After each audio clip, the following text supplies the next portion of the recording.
പിതാവെ സ്വാഗതം. തീർച്ചയായിട്ടും വലിയൊരു അഭിമാനത്തിൻ്റെ നിമിഷം തന്നെയല്ലേ പിതാവെ ശംഷാബാദ് രൂപത അതിരൂപതയായിട്ട് ഉയർത്തപ്പെടുന്ന ഈ ഒരു ഘട്ടം?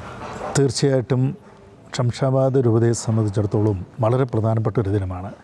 കാരണം ഞങ്ങളിതിൻ്റെ ചരിത്രം നോക്കിക്കഴിയുമ്പോൾ 2017 ശംഷാബാദ് രൂപത രൂപവൽക്കരിക്കപ്പെടുന്നത്.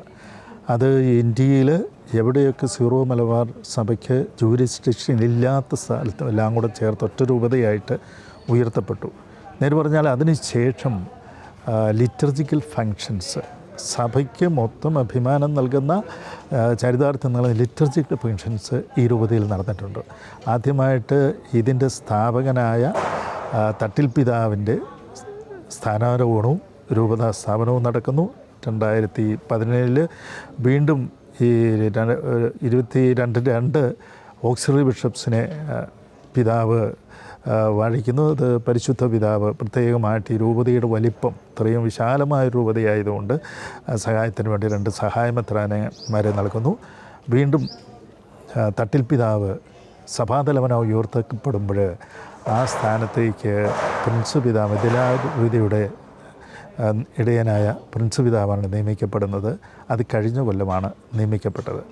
വാസ്തവത്തിൽ നവംബറിൽ നിയമിച്ച പ്രിൻസ് പിതാവ് ഒരു കൊല്ലം ആകുന്നതിന് മുമ്പ് ഒരു ആർച്ച് ബിഷപ്പായിട്ട് ഉയർത്തപ്പെടുകയാണിത്. വാസ്തവത്തിൽ സഭാ ചരിത്രത്തിൽ തന്നെ അപൂർവമായിട്ടുള്ളൊരു നിമിഷമാണ്. അതുകൊണ്ട് ഞങ്ങൾ ഈ രൂപതയെ ഇത്രയും ഒരു ചെറിയ രൂപതയെ, അതായത് പ്രായത്തിൽ വളരെ ഇളതായിട്ടുള്ളൊരു രൂപതയെ ഇത്രയും വലിയൊരു സ്ഥാപനത്തിലേക്ക്, വലിയൊരു ഉയർച്ചയിലേക്ക് ഉയർത്തുന്നതിൽ പ്രത്യേകമായിട്ട് ദൈവത്തോട് നന്ദി പറയുകയാണ്.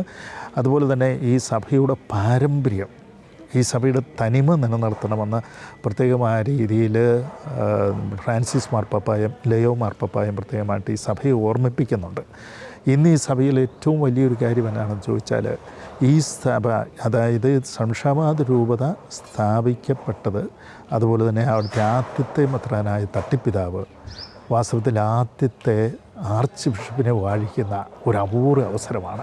അപ്പോൾ ആദ്യത്തെ ആർച്ച് ബിഷപ്പിനെ വാഴിക്കുന്നത് വളരെ അപൂർവമായിട്ടുള്ളൊരു അവസരമാണ്. ആ രീതിയിൽ വാസ്തവത്തിൽ ഈ ശംഷാബാദ് രൂപത ഒരു ചരിത്ര മുഹൂർത്തത്തിൽ കൂടിയാണ് കടന്നു പോകുന്നത്. അപ്പം അങ്ങനെയുള്ളൊരു വളരെ ഒരു ചരിത്ര മുഹൂർത്തത്തിലാണ് നമ്മൾ ഈ ലിറ്റർജിക്കൽ പെൻഷൻ, നാളത്തെ കഴിഞ്ഞ് നടക്കുന്ന ലിറ്റർജിക്കൽ പെൻഷൻസ് എല്ലാവരും പങ്കെടുക്കുന്നത്. അതുകൊണ്ട് എല്ലാവർക്കും സാധാരണയിൽ കൂടുതലൊരു സന്തോഷമുണ്ട് ഈ 2 ചരിത്ര സംഭവങ്ങളും കൂടി ഒന്നിച്ച് വരുന്നതിൽ. പിന്നെ അതുപോലെ തന്നെ നമുക്കുള്ളത്, ഇത് പല റീജിയണുകളായിട്ട് ഇപ്പോൾ തന്നെയാണേലും ഈ ആദിലാബാദ് രൂപതയുടെ വാസ്തവത്തിൽ സഫ്രഗൺ രൂപതയാണ്. അതുപോലെ തന്നെ ഈ ശംഷാബാദ് രൂപത എന്ന് പറഞ്ഞാൽ ഇപ്പോൾ 14 സ്റ്റേറ്റ്, നേരത്തെ 23 സ്റ്റേറ്റിലായിരുന്നു.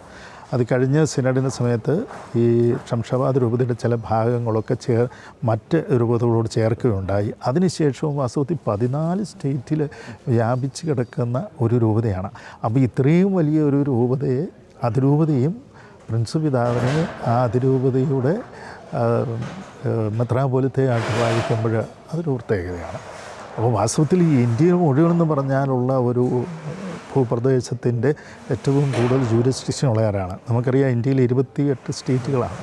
ഇത് 14 സ്റ്റേറ്റുകൾ വിവിധമായിട്ടുള്ളത് നമ്മുടെ ഈ രൂപതയിൽ ഉണ്ട്.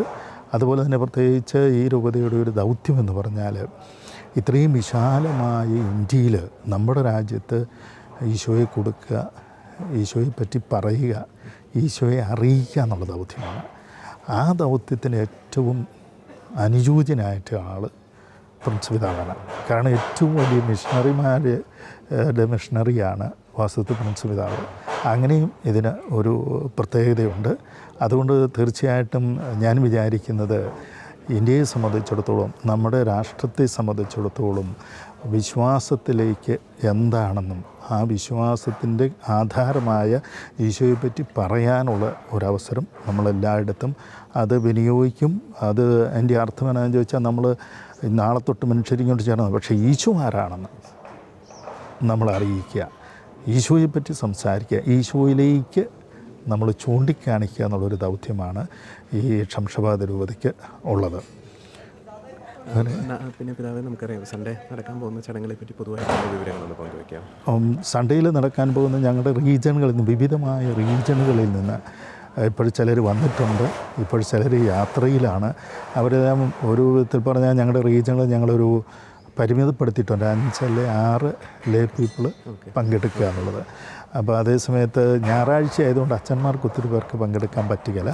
അതേസമയത്ത് ഈ റീജിയനിൽ നിന്നുള്ള ആൾക്കാർ വിശ്വാസ സമൂഹം തീർച്ചയായിട്ടും പങ്കെടുക്കും.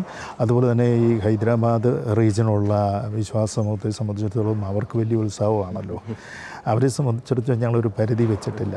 അപ്പോൾ അവരെല്ലാവരും എന്ന് പറഞ്ഞ പോലെ പങ്കെടുക്കും. ഇവിടെ ഈ റീജിയനുള്ള അച്ഛന്മാരും ബാക്കിയുള്ളിടത്തുനിന്ന് റെപ്രസെൻറ്റേറ്റീവ് മോഡലിലാണ് ചെയ്തിരിക്കുന്നത്. പിന്നെ എല്ലാം ക്രമീകരണങ്ങൾ വളരെ നന്നായിട്ട് ചെയ്യുന്നുണ്ട്. ഇവിടെയുള്ള അച്ഛന്മാരും വികാരജനങ്ങളുടെ നേതൃത്വത്തിൽ എല്ലാ ക്രമീകരണങ്ങളും ഇവിടെ ചെയ്തിട്ടുണ്ട്. കാലാവസ്ഥയൊക്കെ അനുകൂലമാകും എന്നാണ് ഞങ്ങളുടെ പ്രതീക്ഷ. ഈ ദിവസങ്ങളിൽ മഴയുടെ ഒരു ശല്യമൊക്കെ ഉണ്ട്. അതൊരു പക്ഷേ നേരത്തെ വന്നു പോയി ഞങ്ങളെ അനുഗ്രഹിക്കാൻ വേണ്ടിയിട്ടുള്ള സാഹചര്യമായിരിക്കും ഞങ്ങൾ വിചാരിക്കുന്നു. അതുകൊണ്ട് പ്രകൃതി ഇത്രയും ഒരുക്കിയ ദൈവം പ്രകൃതിയും നമുക്ക് വേണ്ടി ഒരുക്കും എന്നുള്ളൊരു വിശ്വാസത്തിലാണ് ഞങ്ങൾ. അതുപോലെ തന്നെ ഇപ്പോൾ നിങ്ങൾക്ക് ഇവിടെ കാണാൻ വിവിധമായിട്ടുള്ള വോളണ്ടിയേഴ്സ് ഓരോ ഭാഗങ്ങളിലായിട്ട് വർക്ക് ചെയ്യുന്നുണ്ട്.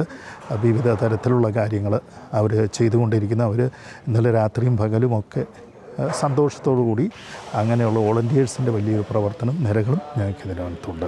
എല്ലാ ആശംസകളും പിതാവ്, എല്ലാ ചടങ്ങുകളും ഭംഗിയായിട്ട് നടക്കട്ടെ എന്ന് പ്രത്യേകം പ്രാർത്ഥിക്കുകയാണ്.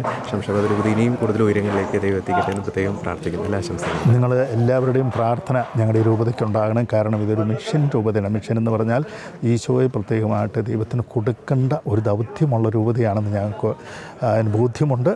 അതിനുവേണ്ടി നിങ്ങൾ പ്രത്യേകമായിട്ട് പ്രാർത്ഥിക്കണം എന്ന് ഓർമ്മിക്കുന്നു. എല്ലാവരെയും പ്രത്യേകമായിട്ട് ഈ പ്രോഗ്രാമിലേക്ക് സ്വാഗതം ചെയ്യുന്നു. Thank you very much.